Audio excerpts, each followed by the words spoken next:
Cemeteries are silent storytellers, their narratives etched in stone and time. Beyond the morbid fascination, they offer a profound mirror to our collective past. What do these hallowed grounds reveal about societies that have vanished, leaving behind only fragments of their existence?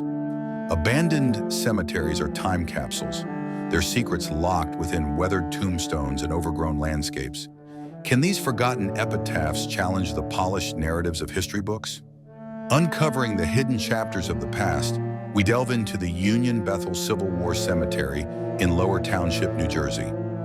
A testament to a forgotten African-American community, this sacred ground bears witness to a time when Black lives were marginalized, their stories often erased.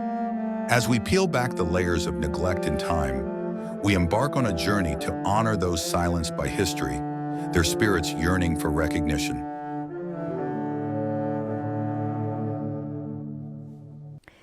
The history of the Union Bethel Cemetery begins in the early 1800s. By 1800, a small community of free blacks had established itself in the area of what is now Tabernacle Road and Shunpike. In 1831, Thomas Hughes and his wife, Prudence, convey a half an acre of ground for the sum of 25 cents, on which the trustees are to build a Methodist Episcopal church and a graveyard for the colored people to be enclosed by a good fence. The earliest burial in the cemetery is that of Reverend Edward Turner, who was the first minister at the church and who died in 1836. In the early 1930s, great-grandson of Reverend Turner was interviewed, and he states that his father owned an orchard and farmland across the street from the church, and the church was not only used on Sundays, but he went to school there during the week. The church was later moved, and recently, a farmhouse located around the corner from the cemetery is being renovated. When they took the wings off the house, there in the middle was the original church with its original clapboard siding still on 3 sides of the church. Over the years, the cemetery has been abandoned as the community dispersed and moved on. Some of the members of the community moved north to join the new Black community in Whitesboro. Many of them moved into Cape May and became part of the thriving Black business community that existed there from the early 1900s until the 1960s. My great-great-grandfather, my father's side, is buried in Union Bethel. So Memorial Weekend was a ritual where they would visit, of course, all the grave sites. And my grandfather and father would always go to this particular one. For whatever reason, they always went to this hidden one. So I just like riding, so I just jump in the car. I didn't know where they were going and I didn't care. So I'd hop in the back seat and then I realized there were geraniums in the car and some little hand tools. I'm like, oh gosh, I think I know where we're going. So we would ride up into the country and the next thing I know, we're driving past, it looked like we were pulling into the driveway of this particular property. And I was like a little frightened because I'm like, are we supposed to be here? But my father kept driving and driving and driving until we entered this tree-infested area. And my father kept going. I mean, he didn't stop at the edge, he kept going. And I think he got stuck a couple of times, you know, because it was always very damp back there. I was sort of traumatized because it had been overgrown, and I got ticks on me when we left. My mother said, oh, Becky, my sister's buried by that white rose bush. And, you know, she was just telling us where everyone was buried because they didn't have the money to buy a headstone. So I know they're buried there, I just don't know where. It wasn't a headstone to identify where they were buried. My first time remembering Union Bethel was, I was very young. I was very young because there were stories. I remember Octavine, Wanda's aunt, my aunt, Octavine Howard, she was a major, telling us about at funeral time, people would walk to the cemetery behind the cart that carried the casket. And there was a special tree they'd be under, And she said sometimes it'd start raining. The tree was so dense you didn't feel the rain. So they'd have funeral services under this tree at Union Bethel. When we went, when Center for Community Arts went, I mean, it wasn't overgrown. You could certainly read the tombstones and know who was there. That's why we were able to do the research. And we would clean up family cemetery plots or plots where we knew the family couldn't get there. We'd help clean those up. But there would be stories, you know, that's the time they would tell stories, when they'd get out there and you get to know people because of their headrest, their tombstone. You know, there would be low-hanging branches that sometimes I thought were, you know, snakes hanging off of the branches. So, you know, I didn't have a really great feeling being back there, but there was something that made me feel like I wanted to be there. Again, I didn't know who and why we were there. You know, I knew there were graves there, but other than that, I wasn't sure exactly what our connection was at that time. Over the years, there have been several efforts to clean the cemetery and take care of it. A lady named Dorothy Jarmer, who lived in Cape May, organized a group of volunteers who cut down brush and cleaned the headstones. Different Boy Scout troops have made inroads, and one scout chose it as his Eagle project, building the wooden walkway to the entrance of the cemetery and repairing the flagpole that is there. More recently, several different troops of Coast Guard recruits have gone in and cleaned the cemetery, but no one maintained it on a regular basis. In 2017, Lower Township reconvened its Historic Preservation Commission, and the commission decided to take the cemetery as one of the historic sites that they would care for. At the same time, the Builders Club of the Titleman Middle School in Lower Township were looking for a project.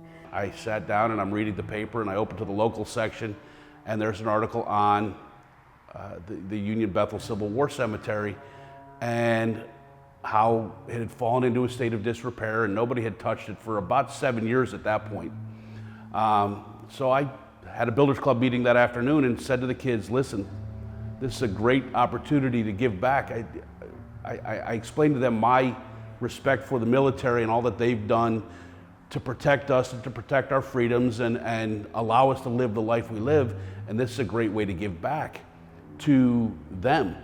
And it doesn't matter that it's not the current military, it's a veteran cemetery.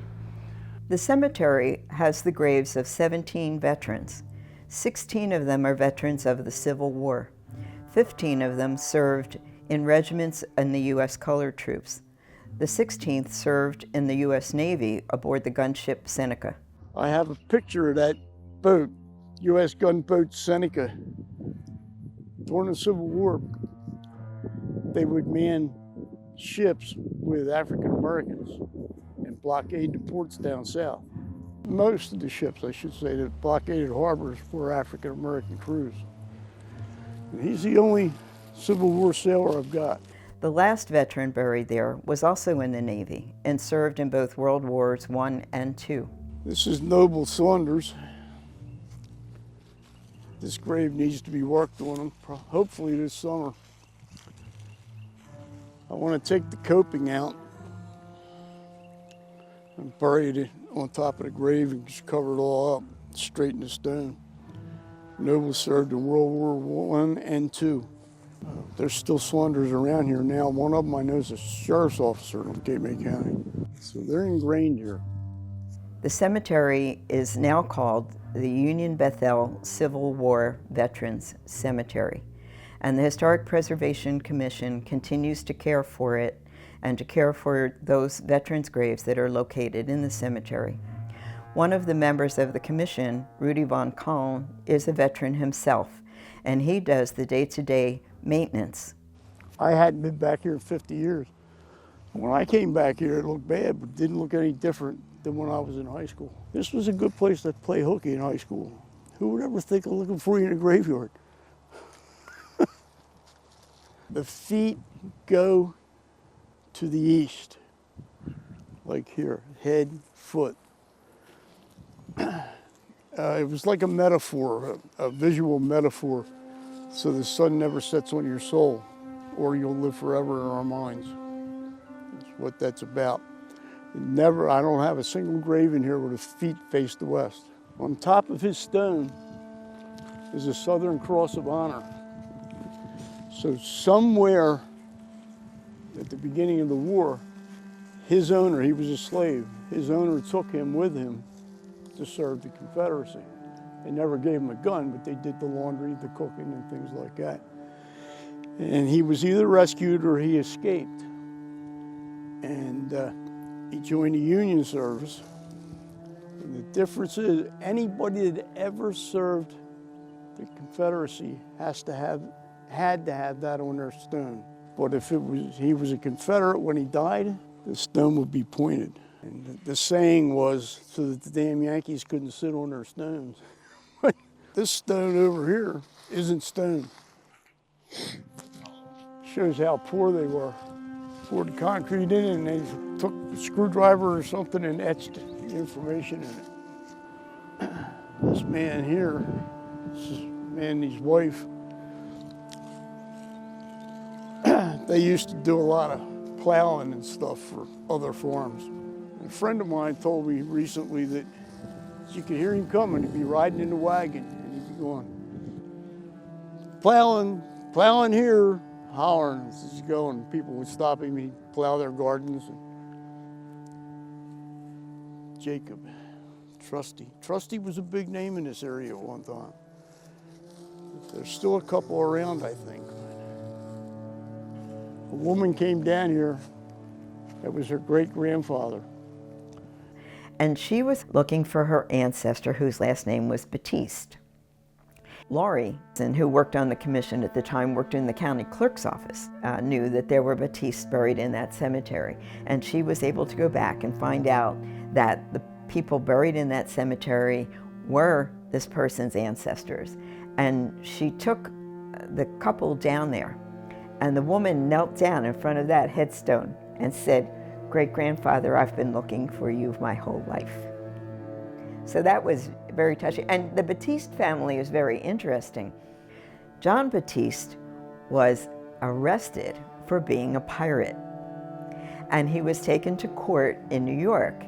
And as it turns out, the ship he was on, and he was the cook, the ship he was on, the crew members mutinied.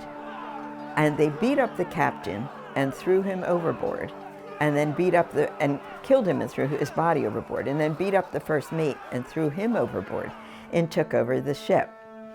And they ran the ship aground off of New Jersey near New York Harbor and made their way ashore. John Batiste were put on trial. John Batiste was found not guilty by virtue of the fact he was black and he was just the cook. I had a man come in here one day looking for that grave, Edward Turner. He said that he worked with the New Jersey part of the Underground Railroad, and he was writing a play about it. The title, Other Side of the Jordan, is a metaphor for freedom. It comes from the story of Moses in the Bible, leading the Israelites from bondage in Egypt to the freedom in the Promised Land, which was on the other side of the Jordan. So Other Side of the Jordan is also a refrain commonly heard in Negro spirituals of the day, one of which Harriet sings in the play. I'll meet you in the morning, I'm bound for the Promised Land, on the other side of the Jordan. Edward Turner cast his net into the bay. He may have caught more than fish. And when he brought fugitive slaves ashore, he hid them on his property, and that he personally transported them in his wagon to the next station, sometimes in the village of Snow Hill, which is today the city of Lawnside, or Haddonfield, or sometimes to other points north. He did this even after the Fugitive Slave Act became the law of the land in 1850. So he risked being imprisoned, fined $1,000, more than $40,000 in today's money. To put this in perspective, the 1850 New Jersey census valued his property at $100, so he could have been fined 400 times his entire wealth. He risked all that, put his entire family at risk so others didn't have to suffer what he and his father had suffered. I was surprised to discover it was a headstone with the words, gravesite of 9 black sailors who washed up on the shore. on Delaware Bay Beach, Lower Township, circa 1850.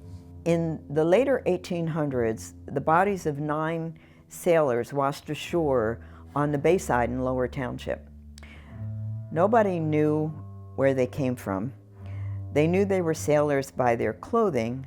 None of them had any identification. There was no record of any kind of a shipwreck in the bay at that time. This is my thinking. I think they were slaves in Delaware in 1850, and they commandeered a vessel trying to escape slavery. And they got caught in a storm out here in the bay.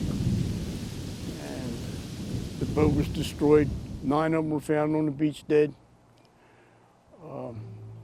New Jersey at that time, if you had a slave, you could keep him, but you couldn't get any more. So they knew if they got out of Delaware and they got here, unless that man from Delaware come looking for them, they were safe.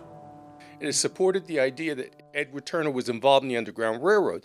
They're buried in the cemetery of the church where he preached, right across the road where he lived, where he was reputed to have hidden fugitive slaves somewhere on his property. A women's organization raised money to put a marker over the grave of those sailors.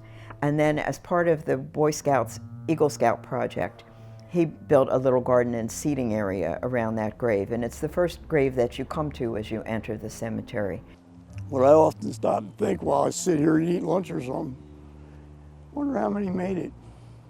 How many survived that shipwreck? Nobody knows, and we'll never know now, probably.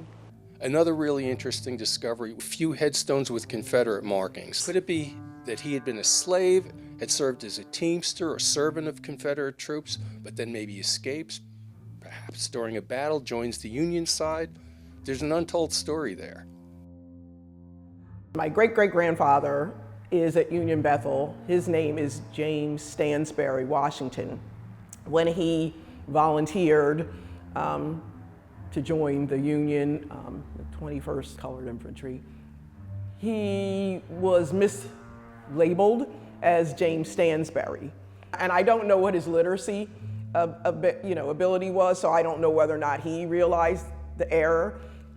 We have records that indicate James Stansbury definitely served. James Stansbury definitely was paid. James Stansbury definitely served his time from 1864 to 1865. He was with the Army of the James, and which they ended up, I guess, going from Virginia out to Texas. I don't know what efforts he made on his own to get his pension. So his widow, Mary, didn't receive any widow benefits after he passed away in 1898. The other concern was his name is not correct on his headstone. So after 100 years, they finally, my father, my older brother, finally were able to get to at least change his headstone. But it took 100 years. So it does read now, James S. Washington. I'm a descendant of the Turners, and the Turners are all buried over at the Union Bethel Cemetery. Edward Turner was my grandfather's great-great-great-grandfather, and my grandfather's name was William Major. His grandfather married Edward's daughter, Hetty, and some of the other people you'll be interviewing today, their families all descend from that same family as well, where they married some of the other sisters from Edward's family, or his daughters and sons and whatever. Here is my grandmother, my great-grandmother Ella, who's still buried there, and her children, all majors. It's my Uncle Eddie, my grandfather William, Joseph, Octavine, Esther, and Nokomis. And Octavine, as a matter of fact, when you talk to Becky, she had Becky Wilson record all of our families, native families from Cape May County, and who they were and who their offsprings were. And we all have a record of these children and their families, and so that was a good jumping off point, starting point to be able to go back in the census, find your families, and know they're buried there. And Edward Turner, according to Doert's book, ran his cart from Cape May Point to Cape May with Harriet Tubman. So that's like in my lineage. This was a free black community, and so you could have your own wherewithal. You could be a seamstress or a laundress or something for servicing people here. And he had a horse and cart that he ran people from the Republic, the boat, down to Cape May. And so it's been documented that he ran his cart with Harriet Tubman to bring people. Now, if it's a true story, I don't know. It's in a book that was written about Cape May. So, The Vance family, there was not much known about the Vances. The first recorded history of Cape May County was in the mid-1800s, and that's when Joseph G. Vance married Laura Turner, talking about the Civil War soldiers of the Vance family. There was Charles Henry Vance, who died in 1879 at the age of 42 approximately. He was a descendant of Edward Turner family, who was born in 1760. So we go back quite a long way.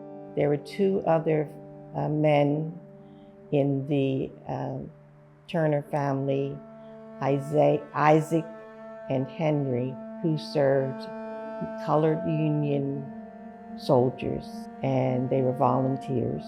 And I thought about that, and I said, you know, free men fighting for their brothers and sisters many, many miles away. They took it upon themselves to join up and fight for their families down south. I have an uncle by marriage, Noble Saunders.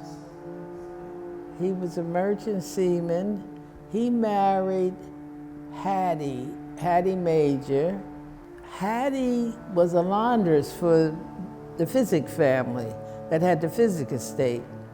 And she built her own home, 819 Jefferson Street. Charles Bowes, he was with the 22nd Unit of the Civil War. And not that he was a part of the activity, but the 22nd Unit was the unit that guarded President Abraham Lincoln's casket when he was assassinated by John Wilkes Booth. And then when they were searching for John Wilkes Booth, part of the 22nd Unit went to help them search. And then when the casket was traveling across the country, some were on the train. I've seen that tombstone for years. And at first I thought it was vandalism when I was young. I said, who would do that? Chip away at the tombstone.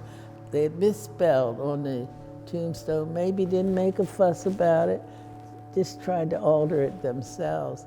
Some of the people that are buried there, some of the families that are buried there, in particular the Vances and the Washingtons, if you go into Cape May, and those become very prominent families in Cape May, beginning in the early 1900s, all the way up to the present. But one of the things that was instilled in us was doing your civic duty. Again, when you didn't have the right to vote, when you didn't have the right and freedom to move around freely, when you didn't have the right to go to the school next door to you, when you didn't have those rights, when you were given those rights, my family took full advantage of the opportunity that we will vote. That is our responsibility. It is our right. We earned it. And that's been passed down. Families has served on. My father was in like 1950 something elected to the West Cape May School Board, and he was supposedly one of the first blacks that was actually won an election. He served for 25 years on that board. He passed the torch over to my oldest brother, Jim, and Jim served on the Lower Cape May Regional Board probably for 20 some odd years. He became board president. So for us, it was always just get involved, do something. Don't sit back and assume that, things just happen. So I think that, whether or not we can actually sit there and say, oh yes, James Stansbury Washington instilled that in us. I know that my grandfather was raised by him, and that was his father figure. So whatever it is that James Stansbury did had a great impact on James Leroy, which is my grandfather, which had a great impact on my father, James Raymond Sr., which had a great impact on the rest of the 6 children that my father and mother had. So. It wasn't so much the war experience, but the family community experience affected my family in that John M. Vance was the first constable. His cousins, one of them we talked about, Ellsworth, was the first African-American police officer in Cape May. My father was a police officer in Cape May. So it had the choices of jobs, of careers, definitely was impacted throughout the generations. And I think probably just being responsible as a member of the Army troops in the Civil War, your responsibility and respect for country and being patriotic, I'm sure, was passed down throughout your family. I had my grandfather worked at the post office in Cape May. He was head waiter at the Hotel Cape May before it was the Admiral Hotel. And my Uncle Joe was the first African-American school teacher in Cape May High School. Right on through the family, my grandmother and grandfather had 6 boys, 6 girls. And they all taught us how to be civilized, how to be sensible, how to treat each other. And that feeling has been passed down through the generations. And my husband and I try to pass that down to our family. I think cemeteries play an important role in our communities because it's where we can go back and we can find the people that were responsible for the beginnings of our community and who fostered the community that we have today. I just feel that a lot of stories, especially about the African American community, kind of fall by the wayside. A lot of us are going by family stories, things that we've heard, so therefore the details are not necessarily as accurate as they might be. I think it's really important to keep those memories and that history alive so that others can learn. It's important because a lot of the families are still in the area, for one. And for two, there wasn't very much documentation about the people that were here, the native people, the people that migrated here, by it being free and black. I think it's very important that we get as much information about the cemetery as we can. So the fact that we have family members in the cemeteries, we have a starting point. There are no textbooks written about what happened in Cape May County. There are books available, but no one has ever, in African American history, a textbook that says this is what happened. For me, history's history, and you can't eliminate certain portions of history and still claim that you're telling history. So I think it's important when people recognize, oh my goodness, this is part of history. It's part of Cape May County history. It's part of Lower Township history. It's just part of history. Headstones tell the story of the changing culture of this country. So, if you go back far enough, headstones lots of times have skulls and crossbones. And then later on in Victorian times, they frequently have angels. And sometimes the head of the angel is a skull. And the whole art in cemeteries is interesting on a level all its own. But, to be able to stand somewhere and say, this is where I came from, is important. And, we can't lose our ties to the people that came before us and gave us the life that we have today. Places like that cemetery, they are of incalculable value to storytellers. They transport us back to another time. We imagine who these people were, what life was like for them then. But that pales in comparison to how important these places are to the people of our country. I really feel that it's important for every American to know our history. And I think that over time, as Dick Gregory once said, history is written by the winners. The history that we've learned is the history that was written by the white men who fought. We don't hear much about the history of the day-to-day life of ordinary people, whether it was during the time of conflict or during the time in between conflict. And not many people, it's my personal opinion, that the reason people hate history was because not many people like memorizing facts. And they don't like memorizing things about one particular person. But if you can tell them a story that they can relate to, then they learn to love our history.